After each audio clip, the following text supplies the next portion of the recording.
Welcome to Long Run Lactic, the podcast, an audio component to a greater running media concept devoted to cultivating and curating the beauty of finding fitness and documenting the culture of the sport. From the infancy of our first steps to the conquest of a race won, we all have a story to tell. I'm your host, Bernard England, and today I sit down with two wonderful world-class athletes, Emma Bates and Dom Scott, and catch up on their long run as they make their last and final prep for the Chicago Marathon. Who is Emma Bates? Just a 12-time All-American and 2014 NCAA 10,000 meter champion for Boise State, as well as the 2018 U.S. Women's Marathon champ. Born in Elk River, Minnesota, Emma Bates has taken the U.S. women's marathon scene by storm over the last 2 years and only looks to get better. As for Dom Scott, she's a Cape Town, South African-born University of Arkansas Razorback, where in 2016, captured the 5K and 10K NCAA titles. A two-time Olympian on the track, Dom looks to further transition into her marathon era at this week's Chicago Marathon. On today's interview, we discuss everything from Chicago goals, Boulder life, living and training, and Taylor Swift and Travis Kelce. Let's get into it. We're here in beautiful Boulder. I actually don't know what park this is, so you're gonna have to help me here. Tom Watson Park. Tommy Watts. Is it, Elise said it's called something else? We call it Coots, but Coots actually on the other side of the street. We have our own names for everything We now. just like to be different on Team Boss. Make it complicated. I'm gonna need you to send me a spreadsheet of all the actual government names and the team boss names of all these. So we're here with Emma Bates and Dom Scott, two lovely ladies that are gonna run Chicago, and we're just fireside chatting it, just talking. So how's today? What do we have on the slate today? Obviously, I was there on beautiful Sunday, 7:00 morning. But what was on the slate for the long run? Last long run of the build, 20 miles. So it was a down week for us, only doing 20. When the down week is 20, then you know we're looking pretty good going into stuff. Yeah. How did it feel? I mean, everyone looked controlled, everyone looked good out there. But from your perspective, how do you feel? I know we're only 2 weeks out now, so if you didn't feel good, it's time to start feeling good. So Feel good. Dom felt better than I did. I felt better this week, which normally I'm the one that feels better on the long runs, and Dom's the one that feels better in like the track shorter stuff. But we flipped this week. Yeah, so I felt better in the track stuff, but she felt better today. Yeah, I think, it's been such a long build. I think we were close on like 10, 11 weeks of training for this one race now. And I think it's just important to look at the work as a whole and not at each day individually. And yeah, Emma and I have put together some amazing work over the past 10, 11 weeks. So yeah, I think there are some days that you're going to feel like 90% and other days you're going to feel 100%. And today I felt pretty smooth, so I was happy. Yeah.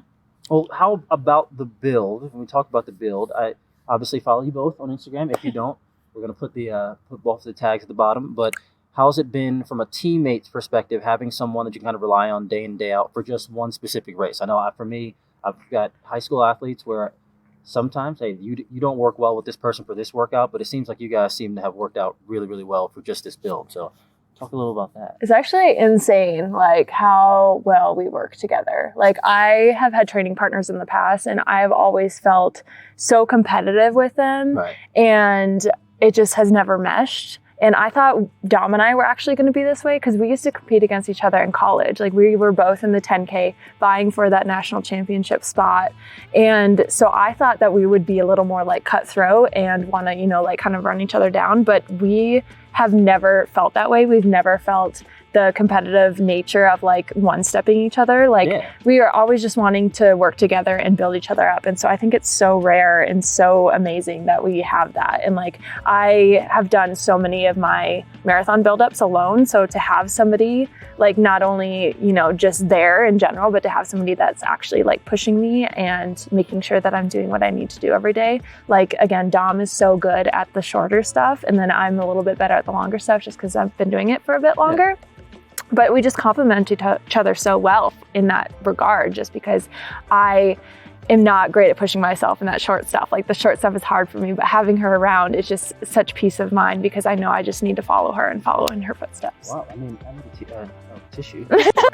Emotionally beautiful. No, it has been really cool. I think my first marathon build was earlier this year, preparing for the London Marathon. And because Emma was getting ready for Boston, and Boston and London are such different courses that, and a lot of other reasons, Joe kept us separate. And it was hard work, like showing up every day by yourself, doing your warm up, the workout, and the cool down by yourself. Also in the spring in Boulder, it's pretty brutal.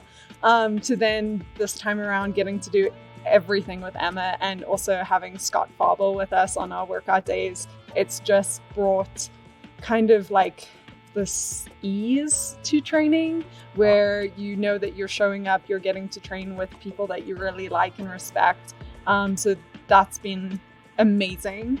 And then I think I just have so much respect for Emma. I mean, what she's been able to do in the marathon is absolutely incredible. Time and time again, showing up on the world stage. Anything can happen in the marathon, but Emma is so good at it and knows exactly what to do. I respect it so much. So I haven't tried to compete against her in any workouts. I've just tried to use her as much as I can. And then if there are days that I can help her in the speedier stuff, try to help her. And it's really been special. I feel very lucky to have got to train with her the past 3 months. Beautiful. 2.5 months. I think for me, having a high school team that we're coaching right now, it's hearing that and having like the camaraderie aspect be such a pivotal part of any build-up, whether it's 5K or marathon.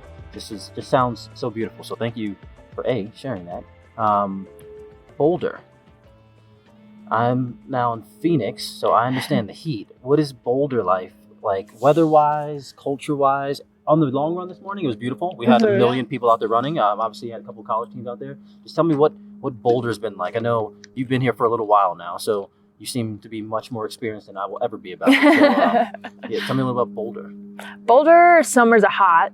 I did not think it was going to be this hot. It's dry heat. Yeah. Mm-hmm. It was cold this morning for me, but now it seems like, 75 up here at altitude is a little warmer. Once the sun comes out, it's real deal. Closer to the sun up here.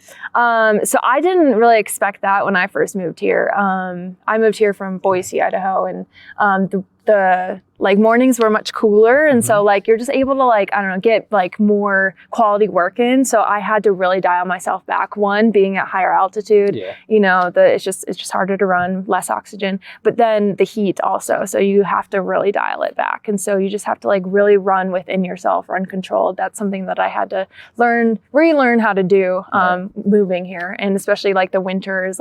We get quite a bit of snow, so you have to be on the treadmill, and I hate the treadmill, but I've learned to love the treadmill now because you have to love it. You have to love going to practice every day, and being on this team and having the atmosphere that we do. I go to the gym and we have 2 treadmills, which we're so lucky. So I can run next to Dom or run next to Scott or somebody else on our team. And then we have Joe and Nick, our coaches, that are just goofy and dancing and blasting music for us. And it's just always such a great.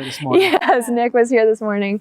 So we always just have such a good, fun, light environment whenever we go to practice, which I love. Good. Yeah. How's Boulder? I know it's got to be different. Yeah, no, it's been amazing, to be honest. So for people that don't know, I born and raised in Cape Town, South Africa, got a scholarship to run at the University of Arkansas. After graduating, stayed in Arkansas for about 2 years before Joe started coaching me. Stayed in Arkansas for about another year, and then persuaded my husband, Cameron, to move out to Boulder. And we've been here about 4 years, which that whole story is just making me feel very old. But honestly, I think if we had stayed in Arkansas, I don't think I would still be running professionally. Running professionally is such a gift, and we're so lucky to get to do what we love for a profession and for a living. But it's also really, really hard, and to not be in a place where, it's as beautiful as Boulder and it's as easy to run on soft surface trails and be bumping into other runners all the time that have similar goals to you. It was hard. So I feel very, very fortunate to live in Boulder, Colorado, and get to train in such a beautiful place. Being at altitude, which I always remind myself is helping me.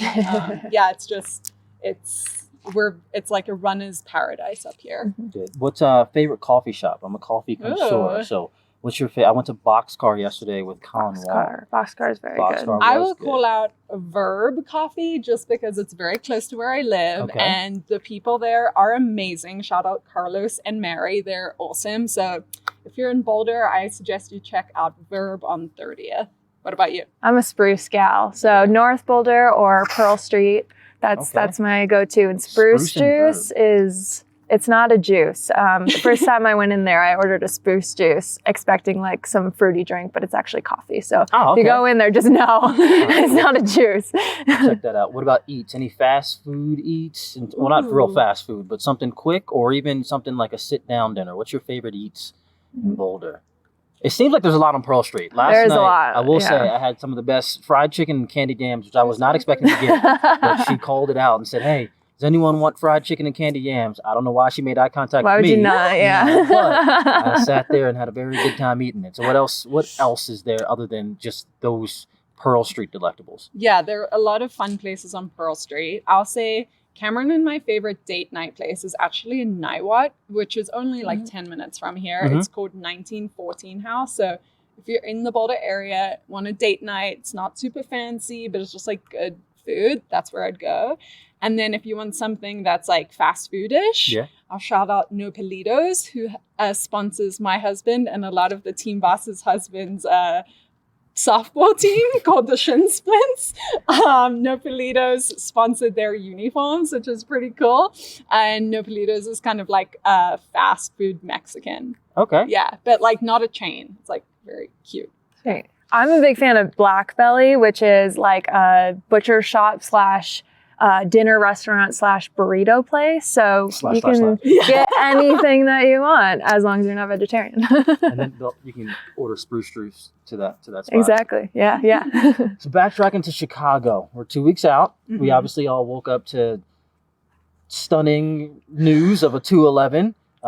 It's crazy news. I'm going to wish you the best of luck and say that you're going to run faster than 2:11, both of you, 2 weeks from now. You're sweet. From a goals perspective, obviously we don't know what can happen in the future, but what are you looking forward to from not only Chicago, but after Chicago? Is this, especially for you, is this like a stepping stone for the trials in terms of trying to figure out where you are?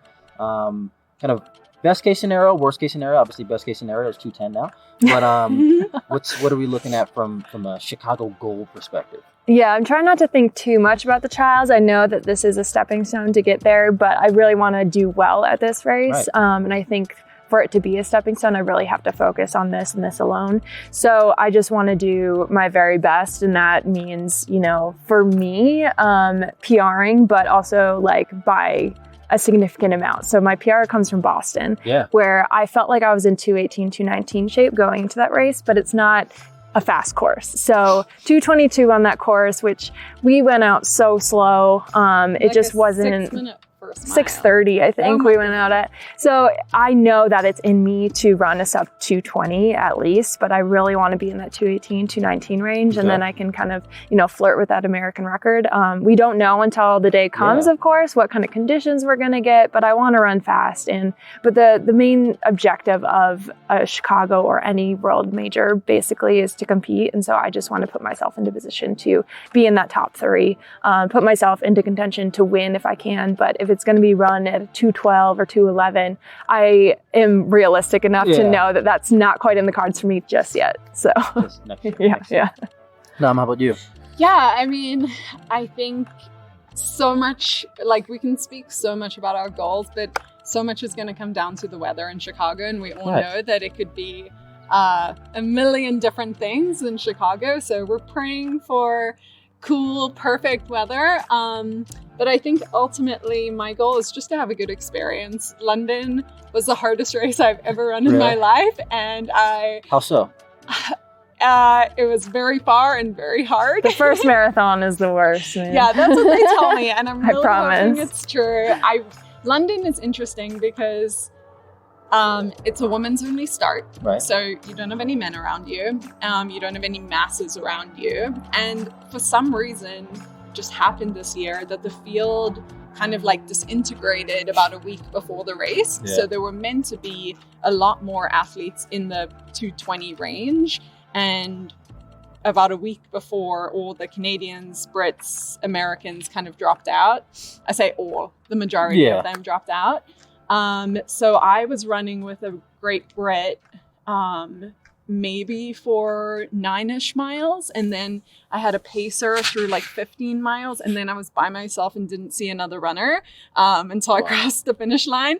And that was hard. That was really, really hard. And yeah, the furthest race I'd ever run before was a half marathon. Got to 20 miles and my body started freaking out and screaming at me, and I still had 6 miles to go. And thanks to Will Lear, I didn't forget about the 0.2. He kept telling me before I left, he was like, don't forget about the 0.2. So I had 6.2 miles to go. And yeah, it was like a gut check, a mental check. It was all of those checks. And for whatever crazy reason, I still want to try it again because I feel like I can do better. It makes you a special person. I'll call it that.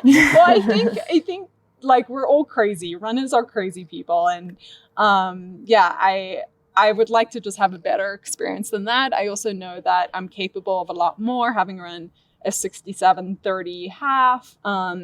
So yeah, hoping for a better experience. I'm going to bring one of my best friends, Jackson Neff, out to help pace me. And hopefully, I know that will make a big difference. Shout out Jackson. Shout out Jackson.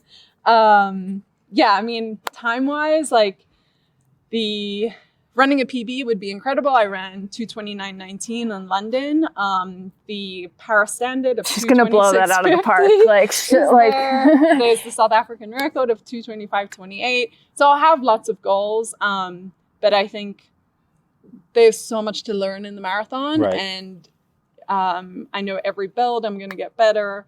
Hoping that this is a good one, but like Joe keeps telling me, like we just don't know how many long runs or how many marathons it's going to take until it all kind of clicks. So trying not to put too much pressure on myself. She's going to crush it. You heard it here first. Dom will crush it. All right, fun stuff. Emma, this PE Asics collab, I'm in love with. From an aesthetic standpoint, I don't know who they are, what they are, but they're getting something right. So tell me about what that is, where they come from. I know you said they were Australian.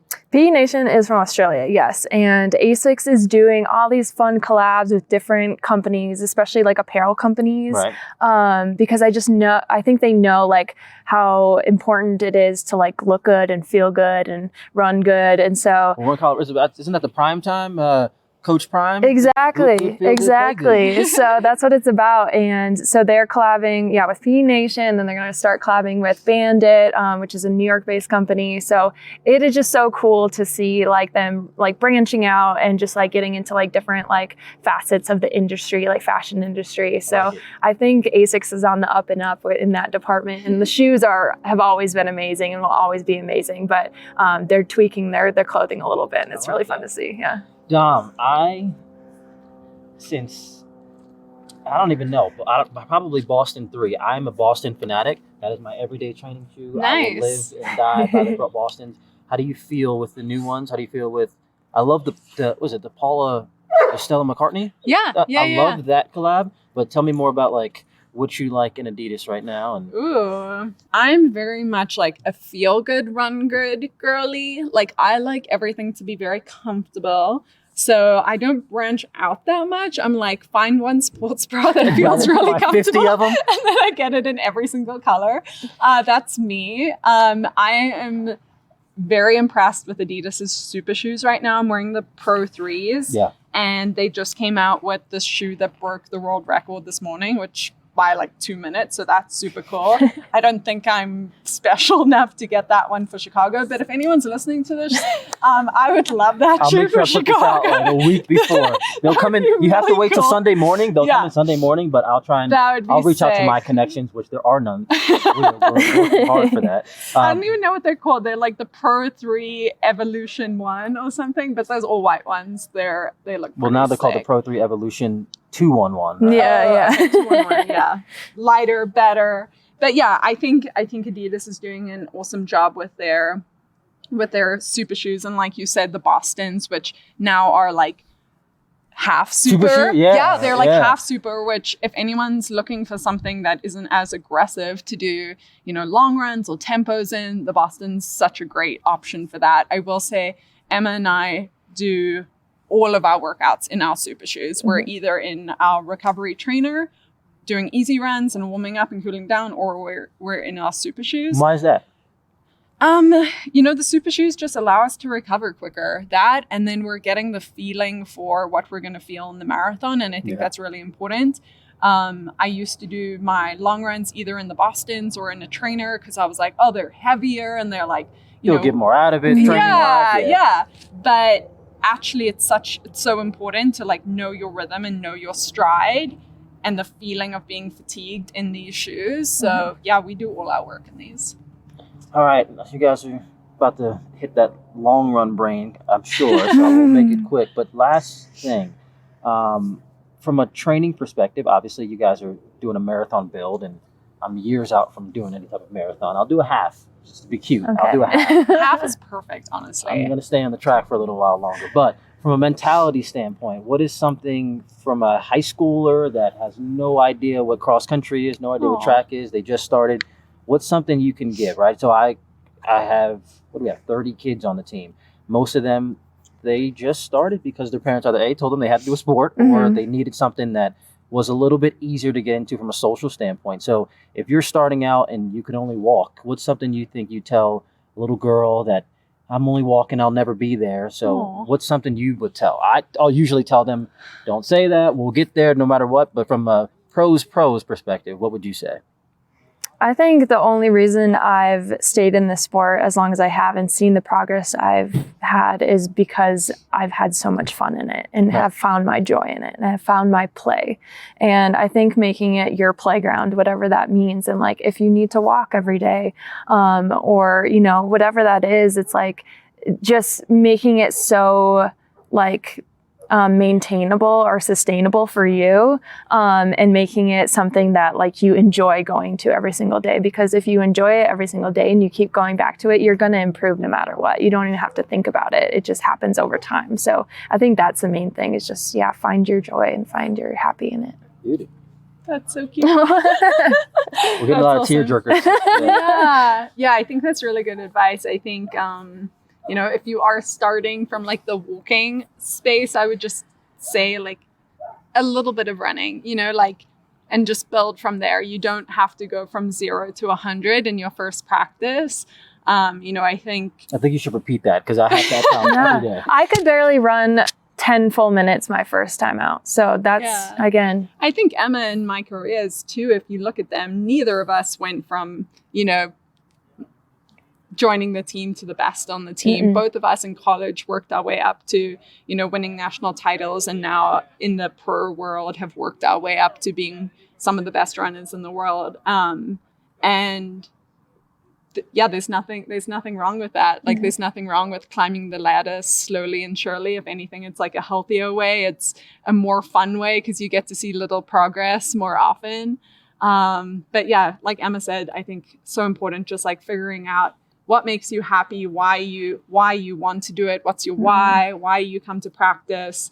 That's what's going to keep you going on those really hard days, on the cold days, on the days you're tired. I mean, I could barely run, 5:30 for 1 mile when I was, in high school, and now I'm running 26 of those. Right. Like insane. I never would have thought that would be possible. Point two. Don't forget about the point 2. Yeah. Well, I love that, and I definitely appreciate it, considering I met you guys. Well, Dom, I didn't meet you until I think this summer officially. Yeah. But I met you last year, and even then, I feel like just watching the growth of both of you till now, you can see from a running perspective, that is the sport. You have to grow, whether it's backwards. Yeah. You learn mentally, even if you're running slower. But I will say, it has been beautiful to watch your progression and maturity. Just listening to you explain, how to work with a teammate that you have no idea what it's going to be like. You're already expecting one thing, and then now 10 to 12 weeks later, you realize I couldn't have done this the same way without this person. So I appreciate you. I'm eternally grateful for always being able to say, like, I know you guys now. And I wish you all the best of luck trying to get under 211 in 2 weeks. So one last thing. There's some news that Taylor Swift has a new interest. Oh, yeah. A new love Travis interest. Kelce? Well, this hasn't been confirmed yet. Yeah. I was watching Thursday Night Football, And yeah, it's still yet to be confirmed. But how do you feel about this new moment? I just think it's sick, like how he put his number on a friendship bracelet and then had to like give it to someone. Give it to someone. I mean, that is like a player's gonna play. You know, that's pretty creative. Isn't that one of her songs? Yeah. That's if it's not, it will be. This is her in her football era. Is that what we're saying? Yeah. There we go. I love it. I mean, just being like a sporty person, I'm like, yeah, Taylor, Dayton athlete. That's what this is gonna be called. Dom and Emma in their Chicago era. There we go. Yay! Thank you for listening. I want to give a special shout out to Emma, Dom, and Jackson for sitting down and speaking with me. And good luck this weekend to not only them, but to all the competitors at this week's Chicago Marathon. I'll see you there. If you haven't already, please give a follow, like, comment, subscribe to not only me, but to all those letting the lactic build. We're in this together. Peace.